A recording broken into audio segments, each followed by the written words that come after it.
காலை மன்னா ஜனவரி 28.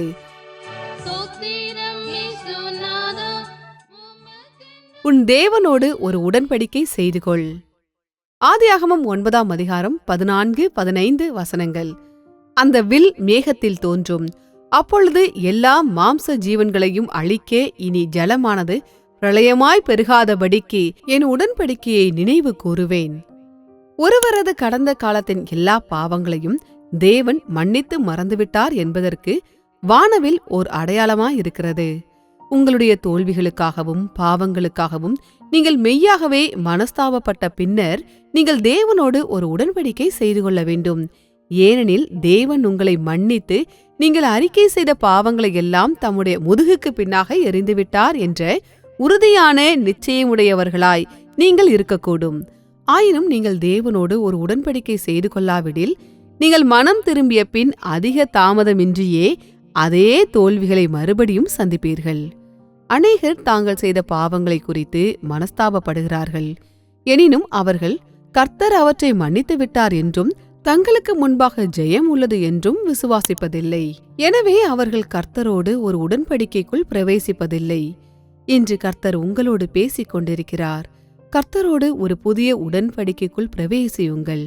உங்களுடைய கடந்த கால தோல்விகள், தவறுகள் அனைத்தையும் பிசாசானவன் உங்களுக்கு முன்பாக திரும்ப திரும்ப கொண்டு வர அவனுக்கு இடம் கொடாதீர்கள். ஜெயம் உங்களுடையது என்பது மிகவும் நிச்சயமானது. தேவனோடு நீங்கள் செய்திருக்கும் உடன்படிக்கையை உங்களுக்கு முன்பாக வைத்துக்கொண்டு ஜெயத்திலிருந்து ஜெயத்துக்கு கடந்து செல்லுங்கள். வானவில் ஒரு வளைவை போல காணப்படுகிறது. நீங்கள் இந்த வளைவின் கீழ், அதாவது உடன்படிக்கையின் கீழ் இருப்பீர்கள் என்றால் அதே உடன்படிக்கை அல்லது வளைவானது சாத்தானுடைய எல்லா தந்திரங்களுக்கும் நீங்களாக உங்களை மறைத்து பாதுகாத்து கொள்ளும். ஆகவே அருமையான தேவ பிள்ளையே, நாம் தேவனோடு செய்த உடன்படிக்கையை முறித்து போடும்போது பாதுகாப்பற்ற நிலையில் ஆகிறோம் என்பதையும், நாம் பிசாசின் தாக்குதல்களுக்கு நீங்களாக மறைக்கப்படாமல் அவை அனைத்திற்கும் இரையாக கூடியவர்களாகி விடுகிறோம் என்பதையும் நினைவிற்கொள்வாயாக. அவர்கள் என் உடன்படிக்கையை மீறினபடியினால் கர்த்தருடைய வீட்டின் மேல் சத்துரு கழுகை போல் பறந்து வருகிறான் என்று ஓசியா 8:1 பார்க்கிறோம். கர்த்தர் உங்களை ஆசீர்வதிப்பாராக. Morning Manna, January 28, 2026. Make a covenant with your God.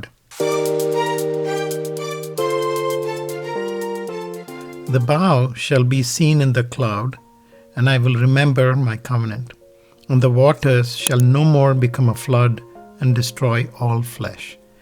Genesis chapter 9, verses 14 and 15. The rainbow is a sign that all the past sins are forgiven and forgotten by God. When you have genuinely repented of your sins and failings, you must enter into a covenant with God. You can be very sure God has forgiven you and cast all the sins you have confessed behind His back. If you do not make a covenant with God, you will be confronted with the same failures no sooner than you repent. Many repent of their sins but do not believe that the Lord has forgiven them and that victory is ahead of them, and therefore they do not enter into a covenant with the Lord.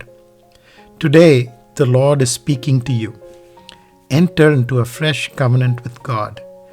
Don't allow the devil to keep bringing before you all your past failures and mistakes.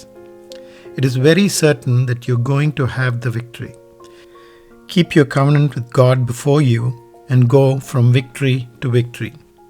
The rainbow is seen as an arch. If you're under this arch, under the covenant, that very covenant will cover you and protect you from all the wiles of Satan. So, dear child of God, remember, when we break our covenant with God, we are unprotected and exposed to all the assaults of the devil. May God bless you.